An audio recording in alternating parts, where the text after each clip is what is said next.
I would also be the first person to say that, I can write a book and I can talk on radio and I think I'm a great communicator. Put me in front of my husband and what I'm trying to say usually lands in the wrong way because emotions are involved. So I'm just in there with everybody else trying to communicate what I want. Welcome to Separate Bathrooms. My name is Cameron Daddo. I'm Daddo.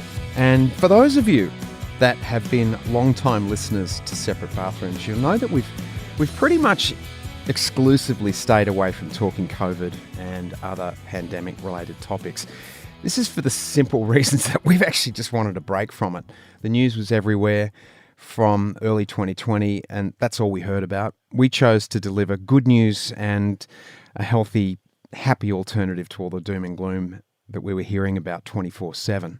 So we're 2 years away from it now. Look, we're still dealing with it, of course, but we're on the wane, right?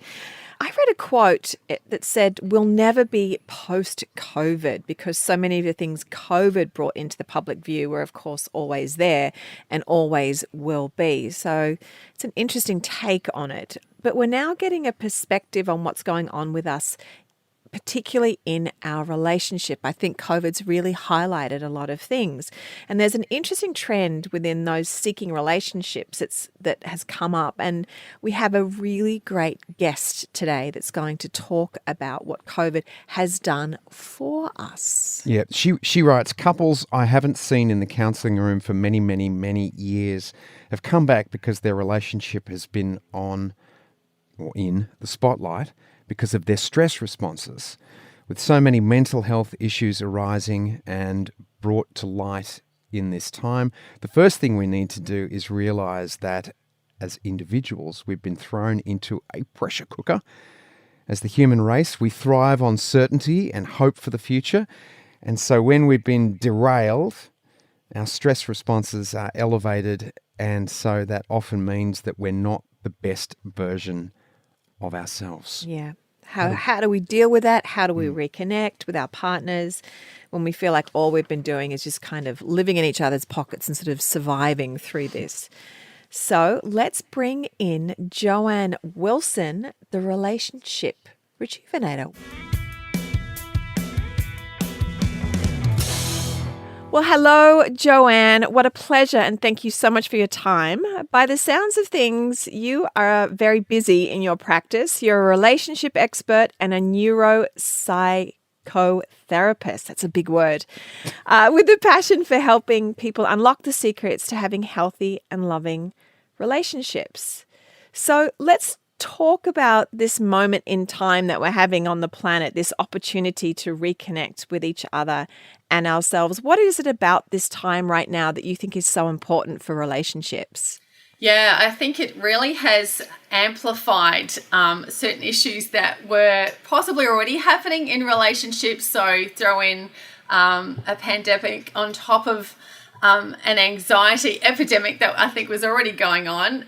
It is really an important time to be focusing on our mental health and as well as our relationships, because in a very unbiased way, I would be the first person to say that great dynamic and thriving relationships, and not just intimate ones, are the underpinning of our mental health. And so putting the spotlight on looking out for each other is a really important thing, because there's some key things that I've really noticed since, 2020 that's really been showing up in the counselling room. What are they? What are those key things? Yeah, so I think those couples that anticipated adversity, they're the ones that have thrived. The ones that maybe have had, as I touched on, just a couple of things, like maybe one of the partners could have been very conscious of hygiene. That's really sort of amplified OCD tendencies, as well. It's amplified individualism versus collectivism. And when you're very focused on individualism, it's great to have your own wants and needs and have your own career, and for women be a CEO in the boardroom and all that sort of thing. But when it comes to being in a relationship, we really need to be a team. And I think it's really forced us to, when we've had to make decisions about vaccinating and the person in the couple doesn't want to do that, that's quite divisive. Yeah. So I think that's really been noticeable, as well as the increase in just our stress response when we're not presenting in our relationships as the best version of ourselves. how can you have a dynamic and flourishing intimate partnership when you're constantly on high stress response, because we've all had to make decisions that we wouldn't normally have had to. So yeah, they're probably a couple of the key ones that I've really noticed. And have you noticed that it's across the board? Like, it must be, obviously, if you've got significant partners having that stress, it's going to affect the whole family. But have you noticed it in friendships and mother-child relationships, sibling relationships as well, that it's across the board that way too?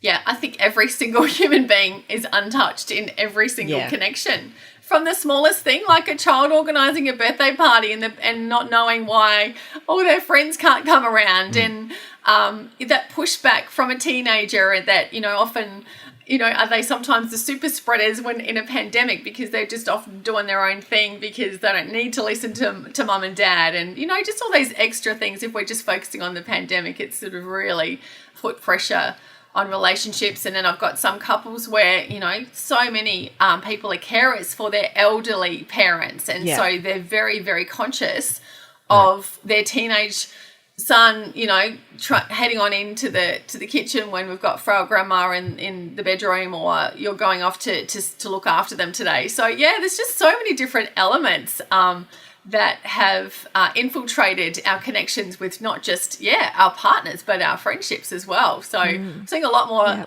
requests for family therapy too, that's for sure. Right. Is there a catch-all sort of a catch-all thing that you're telling people that you're directing them towards? Is there a commonality with the advice that you're giving? Yeah, there is. Very, very unscientific approach is my focus on respect and kindness. When we get back to the bare bones of what you were like when you first hooked up with your partner, when you reeled them in, when the oxytocin was flowing, if we were just to look at that aspect, it's like, well, okay, I love the analogy of you've got your bike, your shiny new bike, and where is your bike now? Is it in the garage, or are you maintaining it? Like, you've learned how to ride your bike. It's in your explicit memory. You've had to really think about it. That's your relationship. But now where's your bike?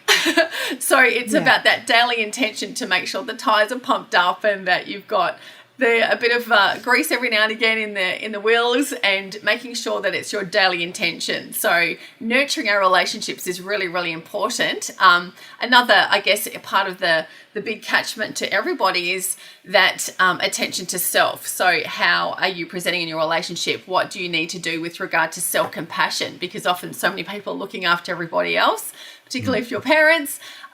Getting back to that best version of you that is founded on self-nurture. So that's really, really important. So we've got respect and kindness, self-compassion, and checking your stress response. So making sure that whatever you're doing in alignment with your self-compassion is ensuring that you are able to self-regulate. So most of my time in the counselling room is coaching and collaborating with couples for self-discipline, to be able to self-regulate so that they can respond instead of react when it comes to even dealing with elderly parents or your intimate partner or your children. So the more I do this, the more I realize two things: that no relationship is unique. We've got feminine tendencies, we've got male, masculine tendencies, but there's a huge purple bucket of a mixture of both in between. And secondly, it's that importance of self-compassion and self-regulation. Yeah. You can tell I get really excited about it. It's very important, very passionate, but it's really, there's nothing better as a marriage therapist when you go, I get it. I had no idea that I was seeing these tendencies that I'm copying my mother, or these legacies from the past, that without realizing it. It's such a profound counselling moment when at the end of the session they're like, I can see what I'm doing now. It's so good. Right. Yeah, the penny drops. Yeah. It's also nice that what you're saying is quite uncluttered and unscientific. It's more heart-driven and from an instinctual place. this respect and kindness is a major thing. Yeah, like neuropsychotherapy is nothing really, how I present it. It's nothing too tricky when it comes to how couples respond and react to each other. It's like prefrontal cortex is your smart brain. You've got the middle emotional brain, and you've got the base of your brain is your survival brain. And we literally talk in really simple terms, and it makes it so normal for couples, particularly when you say that, it lights up, say, Ali's brain in her emotional brain. And what's Ali going to do with that if she hears something harsh is we need to be able to encourage her to self-regulate and for her to be able to access her prefrontal cortex so that she can respond accordingly. In saying that, we talk about how Cam maybe delivered it to Ali. So a huge theme, again, is delivering feedback, or you could say criticism, in a non-blaming way for it to be received that way. Like such a very simple thing, and neuropsychotherapy is such an exciting field when we realise just how much in couple work we are responding, and like two beautiful souls are reacting to each other. So yeah, when couples get that, that's really, really cool. Yeah. Yeah, you've written a book called Renovate Your Relationship, and there's so much great information in there. You write something interesting that neuroscience reveals females are extremely accomplished at detecting whether they're being listened to or not. I'm like, ding, ding, ding. It influences our self-worth, and we will catch you out. Can you explain that? Why do women so much more attuned to knowing when our partner is not listening or listening? I think we're just relational. And again, I'm very cautious to stereotype because men can be very attuned as well. But when you just look at how your brains are created, like I think we're designed as nurturers to know that the pot's boiling over, the dog's gone missing, maybe River's upset about something, Beattie's in her room and she's doing this, and Cam would maybe walk in and go, what's for dinner? I'm not saying that. Why is there stuff all over the floor? Why hasn't it been swept? So I think it's so cool when we can really draw on the different tendencies, because that's what we're often attracted to in the first place. And this is even still, relative to same-sex couples as well. But you've often got that real male tendency, and I need my husband to be able to pack the boot of the car because he's just logical. I'll just throw it in. I'm better at doing everything else and organising the kids and all that sort of stuff and managing their emotions, whereas I need his logical brain. And again, so many exciting differences that I see. And again, in the counselling room, it's you cannot box people in, but massive themes about the guy he thinks a lot, very, very logical brain, will say just a couple of things. And meanwhile, his woman partner is just downloading with her words. Again, I'll get the opposite in the counselling room, but yeah, I think it's just how we're beautifully created. But the funny thing is, I say, wow, isn't it so lovely how it was quirky and cute and exciting when you first met, how, you're so different and you've got these complementing bits, but it's so quirky. But then fast forward maybe 5 to 10 years down the track and it's super annoying that they're different to us. So it's just realising, hey, you bought into this because you liked this at the start, and now how we're going to work with the fact that one is completely off the change scale and the other one hates change. One's disorganised and one's not. It doesn't mean you can't be together. It's usually because that's why you hooked up in the first place.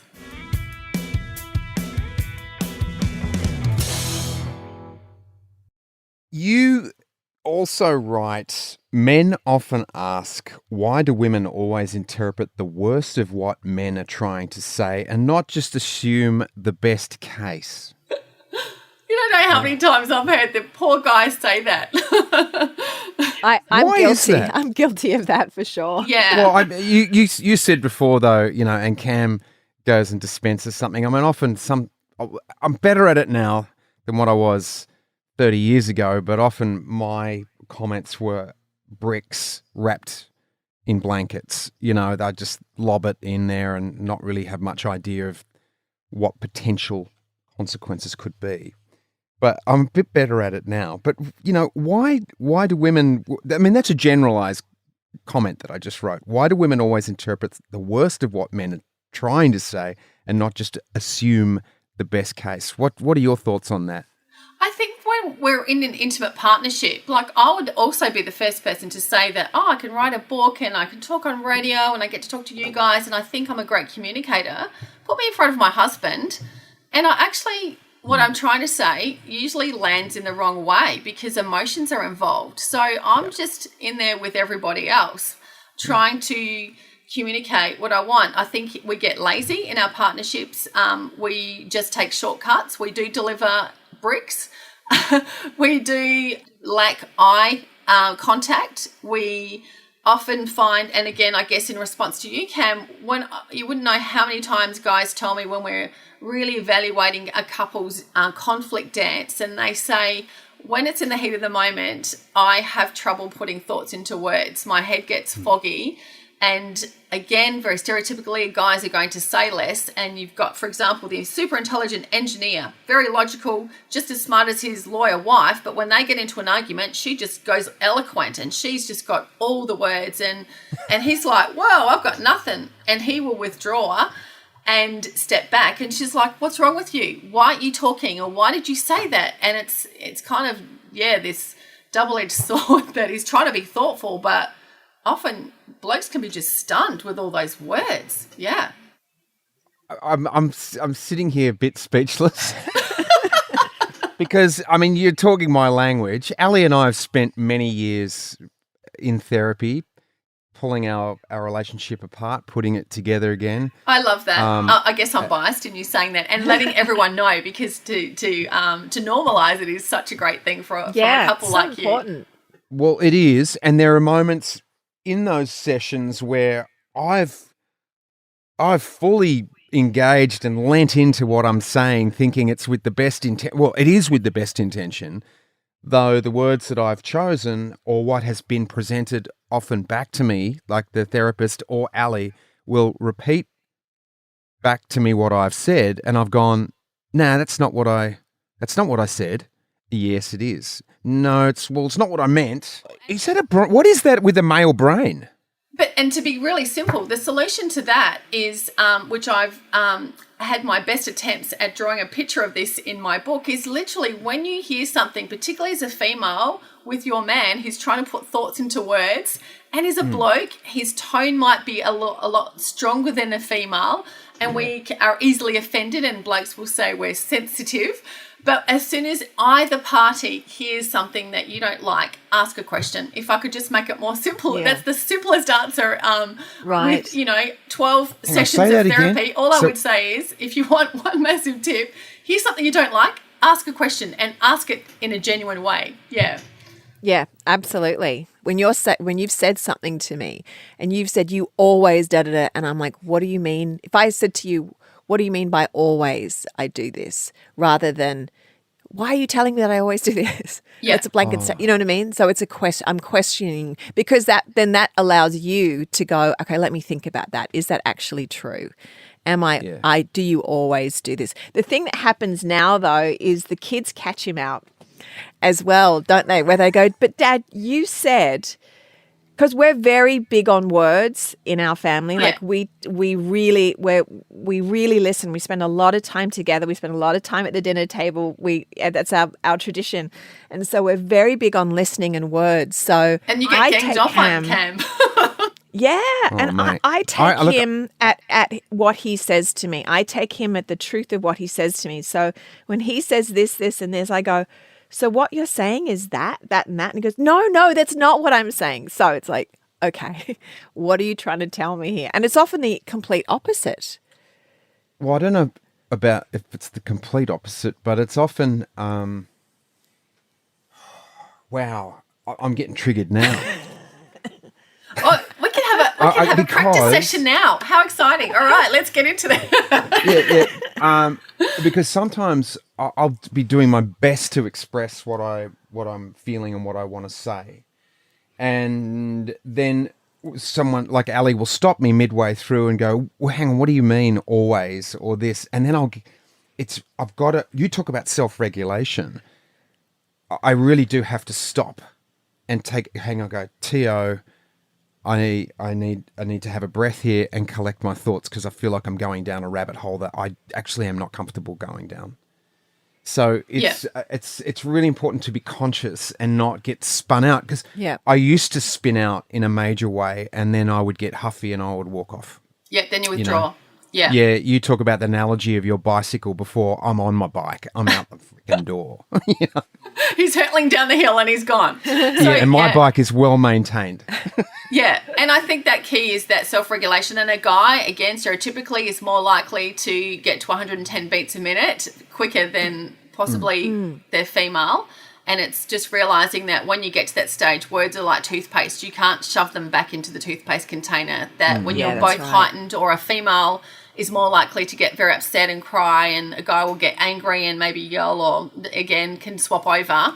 But just realising that you needed to pause, and I actually strongly encourage people to get on their bike. If you're in a situation that you said you always say this, and then you get angry at that, it's like, okay, I really slow it down. That's part of the beautiful process, is like, okay, this is your normal conflict dance. This is what you normally do. And then Cam withdraws and off he goes. And so I actually say, hey, Ellie, why don't you let him do that? And then give each other some time.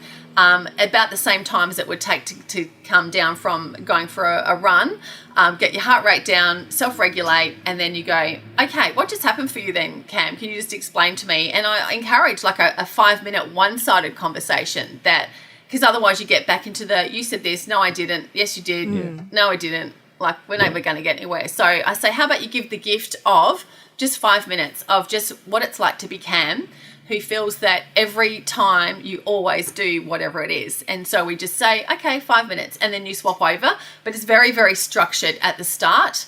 But if couples can do that well, then you'll just naturally fall into that beautiful pattern of attentive listening. What's it like to be Cam? Okay, what's it like to be Ellie on this topic?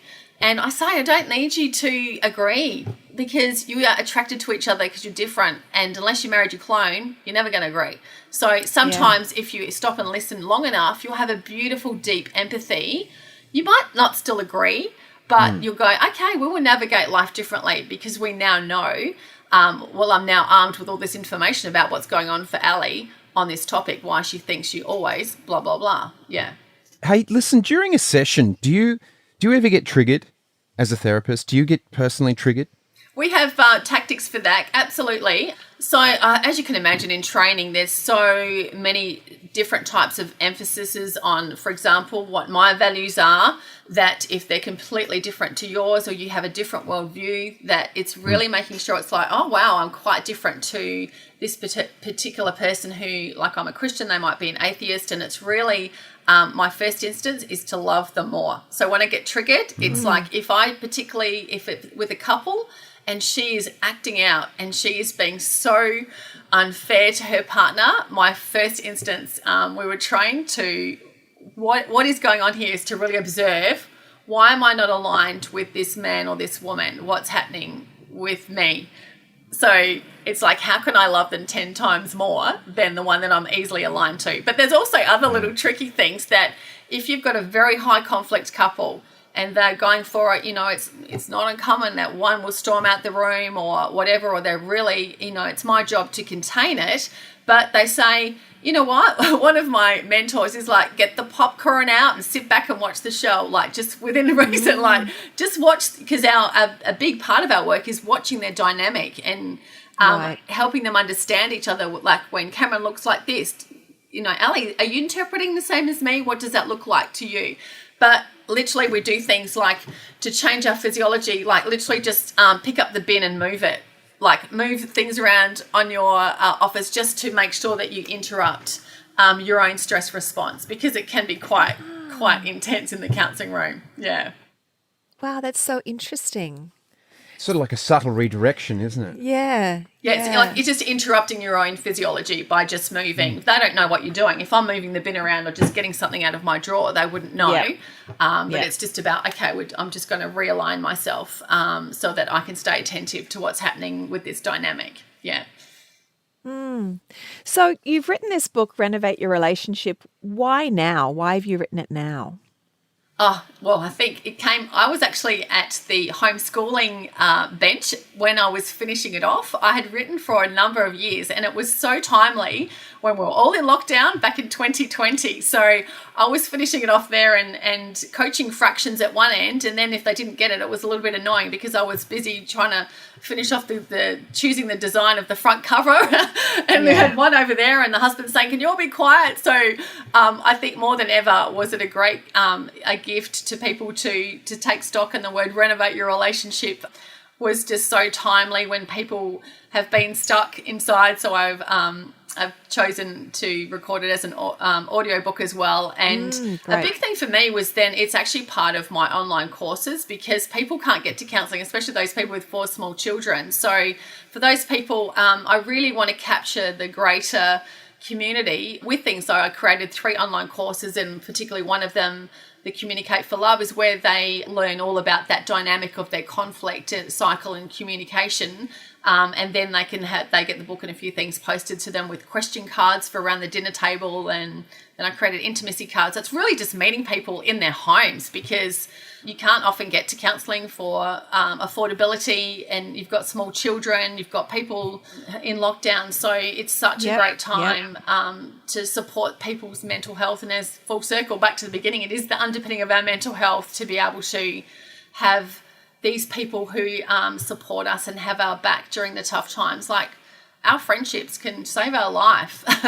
If people are isolated, it is extremely detrimental to your health. So having any of these tips, I would freely give to anybody if it means that they can rise above these tough times when mental health is quite perilous, for many people. Yeah.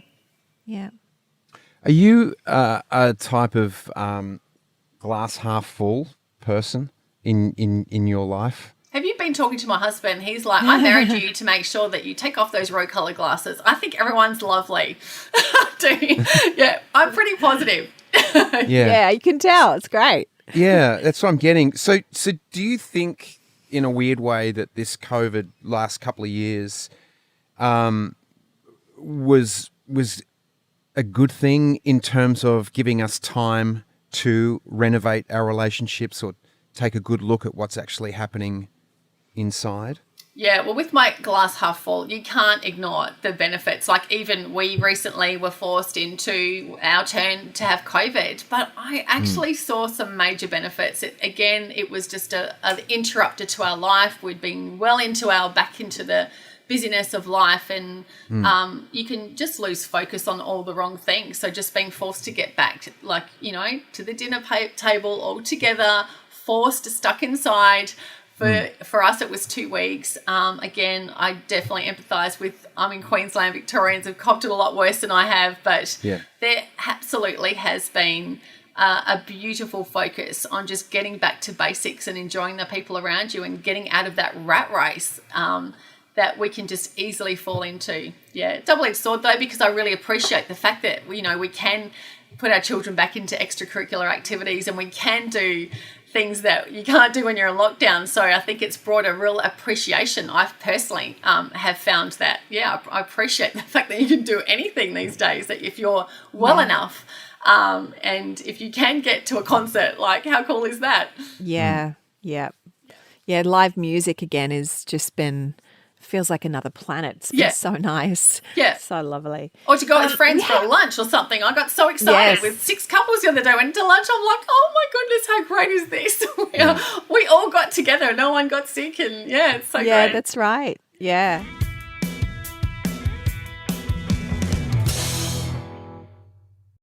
We have a listener question, Joanne. Are you okay if we throw a question at you and see if you can, I'm sure you'll be able to answer. Is that all right with you? So.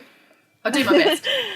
Okay, so they ask, what do you do when one person is trying to improve a situation that lacks communication and the other is making no effort and scoffs at suggestions for counselling? 30 years married next July, 5 grown-up children, but it feels like a work partnership, not a marriage.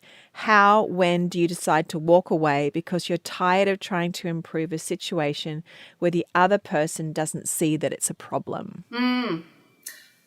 Yeah, very common. Please tell this person that they are not alone. And it is very normal as well to do one-sided couple therapy. So I'll often have a theme of the month where I've been working with the male for a couple of years, and then she'll come in after a year, and then everyone else is doing it. So I think is to give yourself that peace. If you feel that you have done everything that you can, that is the best gift that you can give yourself. And so I'm always like, okay, well, if I've got you in the counselling room and you're here alone, you're the one who is keen for positive change. So let's make sure you have that peace by ensuring that you show them how it's done.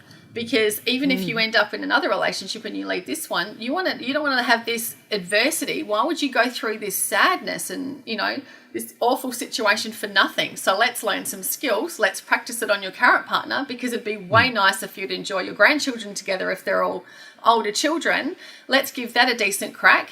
But then if you're just feeling like it's constant, like, I'll leave them with skills. Let's work on this for this particular week. Why don't you try in your relationship to do this, that, and the other? But then if you're seeing literally no response, and usually because our brains are connected to our body, you'll often notice that there are health disadvantages when you're not in a great relationship. I've seen some bizarre health things, if it's not just stress related type things like sore backs, but I've seen eye embolisms, and when people are holding in secrets, for example, it affects your health. It kind of leaks out of your body. So I would strongly suggest give this a time frame if you feel that your health is being compromised, both mentally and physically. You can't stay in a relationship if you feel that you're alone, it is one-sided, it's you doing all the work. You can't sustain that forever. And I guess, as you know, many people stay in it for the children or for financial reasons. So it's really working on that person and their confidence, their earning ability. That was a long answer, but I get that. I have a lot of clients like that. Great answer. Yeah. You talk about relationship resuscitation. And 5 strategies for breathing life back into your relationship. Can you tell us what they are? Yeah. So CPR, a bit about what we've focused on. So CPR for relationships is compassion, is checking to see that, again, like we've talked about, checking in on yourself to be able to present as the best version of yourself. P is to check your pulse rate, check the pulse of the relationship. Are you guys being inventive? Is it just a ho-hum? Are you caught in the same old cycle of just doing habit type related activities? Can we start to integrate where Ali thinks of something new to do this weekend and it's Cam's job next week, and you have to suck it up even if you don't like the other person's idea? What is the general heartbeat of your relationship? And then realignment is the R in CPR. So if you find that your pulse rate in the relationship is pretty low, we've got a faint detection of a heartbeat, how can we realign? And obviously that can include things like therapy, or can it include like, okay, what is it that are our top 5 short-term goals for the next 12 months? Because you can just get caught. We're such creatures of habit. So you can just have your relationship can be your habit. Realignment is taking that bike out of the garage of your relationship and bringing it out and nurturing it every single day and making sure we take it for a ride and be daily attentive. I don't like the thought of relationships are hard work. It's just a daily intention of what can I do for you? What do you need from me? Let's do some fun things. Like I've got so many different worksheets. I'm like, okay, this is like 30 things you could do in the next, month that could reinvigorate your relationship. So just weave that positivity with new and fresh ideas. One thing that's not part of CPR, but another great thing is find relationship mentors. You've got some amazing, wise people who have done this relationship stuff before, who are great. Ask them. It's a grandparent or a neighbor. Drop your ego and say, how do you do it? How do you guys stay so connected? You seem so loved up. How did you do 50 years? Learn from them. Yeah. Yeah. Do you have singles coming to you as well? I know that, as you said, there's a lot of loneliness in the world right now and a lot of separation. Do you have people coming to you going, I've never been in a relationship. I feel like I'm never going to help me? Yeah, love that. We often talk about, I start with their self-talk. Often if you've been single for a very long time, you feel like a bit of an alien. You feel like you're not good enough. you feel like you're not attractive. So it's really checking into your talk to yourself about yourself all day, every day. What do you say to yourself when you wake up in the morning? So it's about, often it can be really a confidence building thing. Hey, but if that person wants to stay single, I'm like, all power to you. Think of all the extra money you'll have and the less stress maybe. So I know some amazing people who were just designed to be single.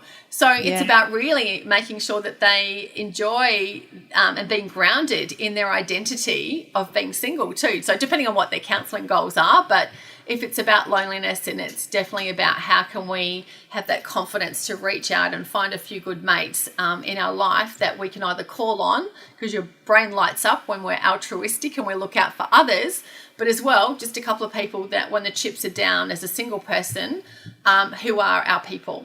Yeah. Yeah, great. So we've got singles and couples coming to you. What stops people coming and seeking therapy? Depending on your age demographic, I would say older people will think that you only go to counselling if you're crazy or if it's the last point of no return before you check out of your relationship. So it's like a very big deal.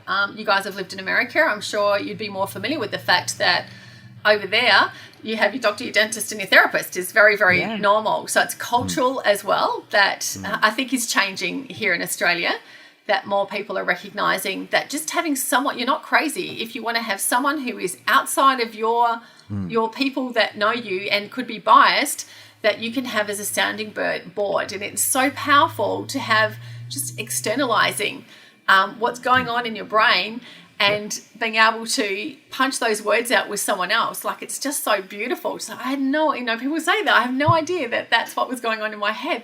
And often I'll even externalize it and put it on the whiteboard behind me and we'll go through it. But yeah, I think those inhibitors are demographic, finances as well, and cultural, and just that poor perception about counselling. So yeah.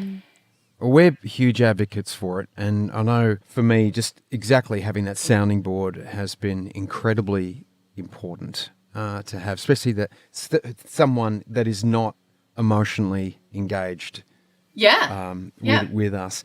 Your website is fantastic. It's just www.relationshiprejuvenator.com. You offer courses for study and practice, and then I love this quote: if your relationship is complicated, volatile, lacking passion, or even making you feel lonely, these are all signs that your relationship needs work and support. And you've got this quiz. Yeah, free quiz, so you can choose. I took it. Did you take it? Yeah. Yeah. How did you rate?